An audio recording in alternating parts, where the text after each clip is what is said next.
മകരവിളക്കിന് പിന്നാലെ ശബരിമലയിൽ തിരുവാഭരണം ചാർത്തിയുള്ള അയ്യപ്പ ദർശനം തുടരുന്നു. വിളക്ക് കഴിഞ്ഞ് ഭക്തർ കൂട്ടമായി ഇറങ്ങിയതോടെ ഇന്നലെ പുലർച്ചെ വരെ പമ്പയിലും നിലയ്ക്കലിലും ഇന്ന് പുലർച്ചെ വരെ വലിയ ഗതാഗത കുരുക്കാണ് അനുഭവപ്പെട്ടത്. മാളികപ്പുറത്തു നിന്നുള്ള വിളക്കെഴുത്തും നായാട്ട് വിളിയും ഇന്നലെ മുതൽ തുടങ്ങി. ശ്രീജിത്ത് വിവരങ്ങളുമായി. ശ്രീജിത്ത്, മകരവിളക്ക് കഴിഞ്ഞാൽ അവിടുത്തെ ഉത്തരവാദിത്തങ്ങളോ അവിടുത്തെ വെല്ലുവിളികളോ തീരുന്നില്ല. ഈ ഭക്തരൊക്കെ സുരക്ഷിതമായി ഇറങ്ങി പോകുന്നു എന്ന് ഉറപ്പുവരുത്തേണ്ടതുണ്ട്. ഏതാണ്ട് ആ വന്ന ആളുകൾ എല്ലാം തിരിച്ചിറങ്ങിക്കഴിഞ്ഞു. ഇനി ശബരിമലയിൽ എന്തൊക്കെയാണ് ഈ മകരവിളക്ക് തീർത്ഥാടന കാലം കഴിയുന്നത് വരെയുള്ള ചടങ്ങുകൾ?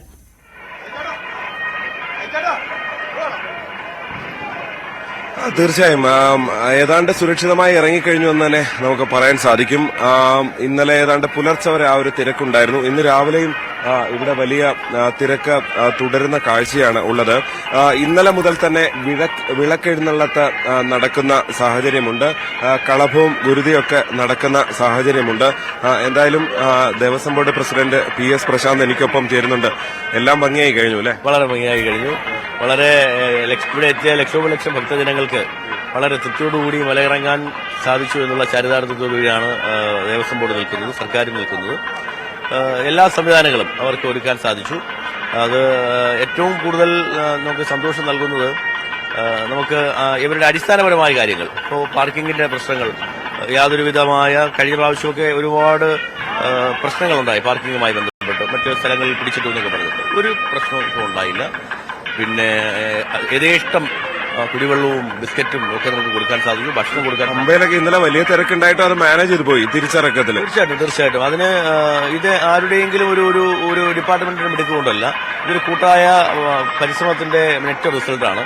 പ്രത്യേകിച്ച് കേരളത്തിന്റെ മുഖ്യമന്ത്രി മുതൽ ദേവസ്വം വകുപ്പ് മന്ത്രി, വിവിധ വകുപ്പ് മന്ത്രിമാർ, വിവിധ ഡിപ്പാർട്ട്മെന്റ് ഉദ്യോഗസ്ഥർ മുതൽ എല്ലാവരുടെയും ഒരു ഒറ്റക്കെട്ടായ പ്രവർത്തനമാണ്. വിശുദ്ധ സേന നമുക്കറിയാം, ശുചിയായി സൂക്ഷിക്കുന്നതിൽ അവരുടെ വരെ ഒരു പങ്ക് വളരെ വലുതാണ്. ക്രൗഡ് മാനേജ്മെന്റ്, പോലീസ് സ്വാമിമാർ എന്ന് തന്നെ പറയണം. അവര് സ്വാമിമാരോട് പെരുമാറിയ രീതിയൊക്കെ ശബരിമലയിലെ ചരിത്രമാണ്. അപ്പോൾ ഒരു വലിയ ഒരു രീതിയിലായിരുന്നു കൈകാര്യം ചെയ്തത്. എന്തായാലും വലിയ സന്തോഷമുണ്ട്. ഇന്നും നോക്കുമ്പോൾ നല്ല തിരക്ക് തന്നെയാണ് രാവിലെയൊക്കെ തന്നെ. അല്ലെ, തിരുവനന്തപുരം കാണും. പിന്നെ ഞങ്ങൾക്കൊരു അഭ്യർത്ഥനയുള്ളത്, ഇന്നലെ ഞങ്ങൾ മെനഞ്ഞാന്ന് മാധ്യമങ്ങളോട് പറഞ്ഞതെല്ലാം അവരെ അനുസരിച്ചു. ഇന്നും നാളെയും മറ്റന്നാളും ഇവിടെ തിരുവാഭരണം ചാർത്തിയ ഭഗവാനുണ്ട്. അവരെ കാണുവാൻ വരണം, എല്ലാവരും വരണം. ഇന്നലെയൊക്കെ മലയാളികൾ വളരെ കുറവായിരുന്നു. എനിക്ക് തോന്നുന്നു ഇന്നു മുതൽ മലയാളികൾ വന്നു തുടങ്ങുമെന്നാണ് ഞങ്ങൾ പ്രതീക്ഷിക്കുന്നത്. മലയാളികളായ ഭക്തർ ഇവിടേക്ക് എത്തുമെന്ന് വിചാരിക്കുന്നു. 19-ാം തീയതി ഗുരുതിയാണ്. 20-ാം തീയതി രാജാവിന് മാത്രമേ ദർശനമുള്ളൂ. അദ്ദേഹം ദർശനം കഴിഞ്ഞ് 18-ാം പടി ഇറങ്ങി പണക്കിഴിയും താക്കോലും ഏൽപ്പിക്കുന്നതോടുകൂടിയാണ് മണ്ഡല മകരവിളക്ക് മഹോത്സവത്തിന് പരിസമാപ്തിയാവുന്നത്. അപ്പൊ അതിനു മുമ്പ് നാളെ 17-ാം തീയതി വരെ എല്ലാവർക്കും ഇങ്ങോട്ട് വരാനുള്ള ഒരു ഇതുണ്ട്. അതുകൊണ്ട് വന്ന് ഭഗവാനെ കണ്ടുപോകണമെന്നുള്ളതാണ്. വ്യക്തിപരമായും വലിയ സന്തോഷമായിരിക്കും.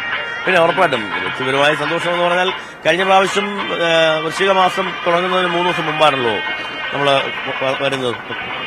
പക്ഷെ അന്നത്തെ പാഠങ്ങൾ, അന്ന് സംഭവിച്ച കാര്യങ്ങൾ ഒരു പാഠമായിട്ട് എടുത്തുകൊണ്ടാണ് ഞങ്ങളത് കൈകാര്യം ചെയ്തത്. 2 കാര്യങ്ങളാണ്. ഒന്ന്, ഞങ്ങളുടെ നേതൃത്വത്തിൽ ദേവസ്വം ബോർഡ് ഉദ്യോഗസ്ഥന്മാരുടെ അശ്രാന്തമായ പരിശ്രമം. 2, മുഖ്യമന്ത്രിയുടെയും ദേവസ്വം വകുപ്പ് മന്ത്രിയുടെയും മറ്റ് വകുപ്പ് മന്ത്രിമാരുടെയും ഉദ്യോഗസ്ഥന്മാരുടെയും പരിശ്രമം. ഈ 2ഉം കൂടി ചേർന്ന് വന്നപ്പോഴാണ് ഒരു നല്ല റിസൾട്ട് ഉണ്ടായി മാറിയത്. എന്തായാലും അതാണ് PS പ്രശാന്ത് പറയുന്നത്. എന്തായാലും വലിയ സന്തോഷം തന്നെ അദ്ദേഹം പ്രകടിപ്പിക്കുന്നു. ശ്രീജ, എടുത്തു പറയേണ്ട, ഇന്നലെയൊക്കെ പമ്പയിൽ ഒരു സൂചി കുത്താൻ പോലും ഇടമില്ലായിരുന്നു. ഒരു രാത്രി ഏതാണ്ട് ഒരു 10 മണിക്ക് ശേഷം എന്നുള്ളതായിരുന്നു. അതുകൊണ്ട് തന്നെ ഭക്തരവിടെ വല്ലാതെ ജാമാകുന്ന സാഹചര്യം ഉണ്ടായിരുന്നു. ഈ ബസ്സുകളിൽ ഓരോന്നായി കയറി ആളുകൾ പോയി വന്നപ്പോഴേക്ക് ഏതാണ്ട് പുലർച്ചെ പിന്നിട്ടു. അത്രത്തോളം വലിയ തിരക്കാണ്. എന്തായാലും അത് വലിയ അപകടങ്ങളൊന്നും തന്നെ ഇല്ലാതെ അത് അവസാനിച്ചു എന്നുള്ളതാണ് ഏറ്റവും വലിയ ആശ്വാസം. നേരത്തെ പ്രസിഡന്റ് പറഞ്ഞതുപോലെ തന്നെ 20-ന് നടയടയ്ക്കുന്നതിന് മുന്നോടിയായി ഗുരുതിയുണ്ട് 19-ന്.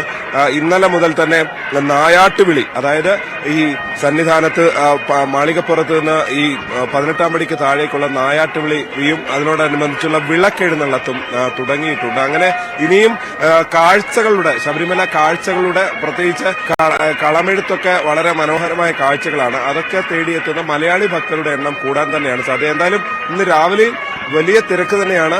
നടപ്പന്തലൊക്കെ നിറഞ്ഞു നിൽക്കുന്ന കാഴ്ച തന്നെയാണ് നമുക്ക് കാണാൻ സാധിക്കുന്നത്. ശ്രീജിത്ത്, മകരവിളക്കേ കഴിഞ്ഞിട്ടുള്ളൂ, അവിടെ നിന്നുള്ള കാഴ്ചകൾ എന്തായാലും കഴിഞ്ഞിട്ടില്ല. ഇത്രയും ലക്ഷോപലക്ഷം തീർത്ഥാടകർ എത്തി അവർ സുരക്ഷിതരായി മടങ്ങി ഒരു സുരക്ഷിതമായ തീർത്ഥാടന കാലം നടത്താൻ കഴിഞ്ഞു എന്നതിൽ ദേവസ്വം ബോർഡിനും പോലീസിനും എന്തായാലും അഭിമാനിക്കും.